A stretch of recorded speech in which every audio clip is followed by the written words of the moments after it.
know about you guys, but March has been kind of a busy month. Yep. Hello everyone, welcome back to my channel. My name is Alyssa and today I want to talk about some books that are on my TBR that are way out of my comfort zone. If you didn't know, judging by the shelves behind me, I'm a huge fantasy nerd. I love fantasy books, I love reading them, watching fantasy movies. This is my jam. However, I have quite a few books on my TBR that are not fantasy and intimidate me because of that, which is really dumb. So I'm here to talk about them today because, you know, why not? So let's get started. So the book that inspired this video is one I'm actually reading. I know. Who is she? I'm actually loving it. It's heartbreaking and beautiful and it's made me gasp and angrily cry out many a time. I've been listening to it on audiobook and it has been so good, and that is Pachinko by Min Jin Lee, and yes, I'm loving this. This is about Sunja through her life in the early 1900s, moving from Korea to Japan with her sickly minister husband, and follows her life, her kids' lives. It also talks about the racism and the difficulties of being a Korean in Japan at this time, and it's just so heartbreaking. I try to avoid real life books, and some of it hit home, and I'm like, this isn't okay. This is just great. And I'm listening to it at the gym, just trying not to sob, so that's been fun. I highly recommend this. I will talk about it more in my wrap-up, so stay tuned. So on the historical fiction side of books that are on my TBR that I'm scared of is The Nightengale by Kristin. I've heard so many good things about this, not just from like people I know, but people on BookTube as well, and of course I bought it because I have no self-control. This takes place during World War II, following two sisters who have been separated because of their family, like they got married and stuff, and they're working in different areas during the war or living with family or something like that. I briefly read the back because I don't read backs of books that often, or I skim them because I don't want to be spoiled, because that has happened. And I believe this takes place in France, hence the Eiffel Tower. So I'm pretty excited to read this. I'm nervous because, again, it is historical fiction and it's not something I read very often, and it can be depressing. And I have to be in the mood for that. Yeah. So this is on my out of my comfort zone TBR. So the next one is All the Light We Cannot See by Anthony Doeer. I've again heard good things about this and I love this cover. I don't know if anybody else feels the same way, but this cover is just aesthetically pleasing. I know this is a really highly acclaimed book. It won the Pulitzer Prize.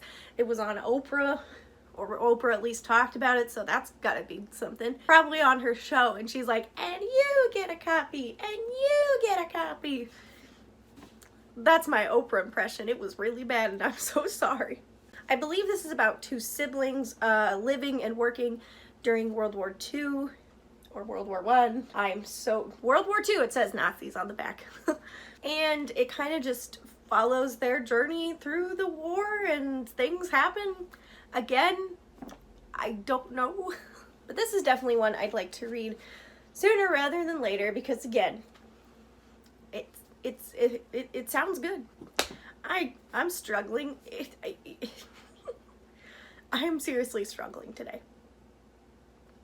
Yep. The next one I think is also classified as historical fiction with a supernatural twist, and that is The Night Film by Marisha Pessel.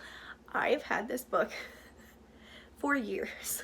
Like, it's probably one of the oldest on my TBR because I'm scared to read it because I am the biggest chicken you'd ever know.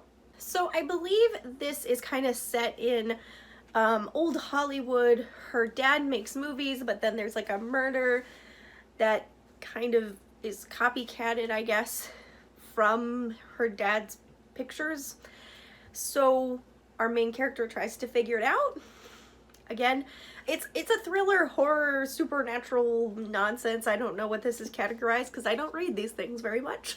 So I obviously skimmed the flap once again, because I don't want to be spoiled. But I hear this is so good. I feel like everyone who's read this, especially on BookTube, has said it's amazing. And I hear there's an app, like an interactive app that goes with this thing, and I'm like, that sounds amazing. Why don't more people do this? This also has like some pretty awful pictures in here, like some pretty scary ones and weird ones. And I'm just so intrigued as to what the mystery is, if there's ghosts. I don't know. I'm actually contemplating doing like a Halloween. I know Halloween is like months away, but my brain is just like, this is scary, spooky season. I was thinking of doing like a weekend or week-long vlog of reading this for Halloween. Let me know, because I feel like this would be perfect for spooky season. So yeah, this is on my list, and hopefully I will read it this year. We shall see. So another genre that is way out of my comfort zone is sci-fi, which is funny because I read a lot of fantasy, but sci-fi just feels over my head. The more aliens, the better. There's too much space jargon and science that my small brain cannot understand. However, this one, I have a couple sci-fi books on my shelf, but this one I've had for a really long time, and I think it intimidates me because I think it's considered adult sci-fi, which, oof. It's called The Vagrant by Peter Newman, and I've again had this for forever. So the back of this is so short, I'm just gonna read it to you. Okay, here we go. Hopefully I don't mess this up. The vagrant is his name. He has no other. Friendless and alone, he walks a desolate, war-torn landscape. His purpose is to reach the shining city and deliver the only weapon that can make a difference in the war. But the shining city is far away, and the world is a very dangerous place. If that doesn't scream awesome, I don't know what does. And I'm assuming the weapon is this small infant on the cover. Or he just randomly picks up a kid, I don't know. Maybe it's his. All I know is this sounds a lot like, what is that book called? / movie. It had Viggo Mortensen, and they walked a lot. It was the apocalypse. If I remember, I'll put it here.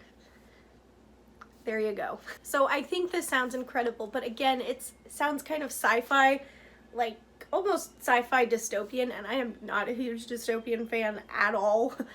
So I think that's partially why it intimidates me, but it just sounds so cool. I don't know, but I want to read it. Here, that's why we're here. So you guys know that I don't read a lot of contemporary / romance, except like Morgan Matson, because I love her. So I literally have one romance book, like contemporary romance, I guess, on my TBR, and it's Geekerella, because it's kind of based off fairy tales and fantasy. I bought this at a book sale, so I got this super cheap. And at the time, everyone was talking about it, and I was like, that actually sounds kind of cute. Still haven't read it. Am I? I don't know. This is about a girl who's like a huge fangirl of this space TV show. But she's too busy working on a food truck, and there's like some kind of cosplay event, I think. All I know is that it has that Cinderella twist to it with the added cosplay nerd vibes that I can relate to, and that's why I got it. Will I read it? I'm hopeful. When I'm in the mood for a cheesy romance, I'm hoping that this one will just scream my name and I will pick it up. Okay, so the last two are actually classics that I own that I have not read. I don't read a lot of classics. It's not my forte. I find them very hard to get through. And so I have some. And the first one being Emma by Jane Austen. Now, have I read a Jane Austen book? No. Have I watched Pride and Prejudice? Absolutely. Many a time. Love that movie. So cute. I also have not read Pride and Prejudice. Yep. However, I haven't read any Jane Austen ever. So I was homeschooled, and this was not required reading for some reason, so we didn't read it. And it just never appealed to me because of the romance. and the contemporary-esque historical whatever setting. So Emma is about a girl who is a matchmaker, essentially, kind of. She's like a self-proclaimed matchmaker, and she's able to matchmake and do a really good job with everyone else in her village, town, whatever, but she's single as a Pringle. And she can't find a match for herself, and she's like, I'll just be single forever. And they're like, but you'll be a spinster. And so I guess she goes on a quest for a man.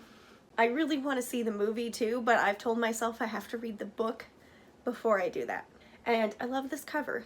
It's pink, it's pretty, and it's like a paperback, so it's easy to read. But it's also really long and really old style writing, which I struggle to get through. And then the last one, which I actually talked about in my books I want to read this year video, is Jane Eyre by Charlotte Bronte. Have I read a Charlotte Bronte book? Heck no. Should I? Absolutely. Have I watched any of the movies? No. I want to, but again, I've told myself I have to read this first. So Jane Eyre is kind of an orphan for a very long time, and I believe it wasn't a great orphanage, of course, because the time period lines up. And she ends up working in someone's home and falls for someone who lives there. And there's like a secret. I don't know, it sounds like it could be really good and a little spooky maybe. So this is my aunt's favorite book, and it's definitely one I've been wanting to pick up for a long time and read or listen to. I'm not entirely sure which format I'm going with here, but it does sound like it could be really good. So yeah, once again, not attempting to hold up that stack at all. So I have a few more that I could have put on this list, but they're not as like pressing or as ones I really want to read and get to eventually. They're kind of just there. But these are definitely the ones I want to read, but they're way out of my comfort zone, so I'm scared to. Let me know down below what book is intimidating or out of your comfort zone for you. I would love to know. And of course, if you haven't subscribed, please go ahead and do so. And don't forget to give this video a big ol' thumbs up if you want. And I will see you all very, very soon in the next video. Bye-bye.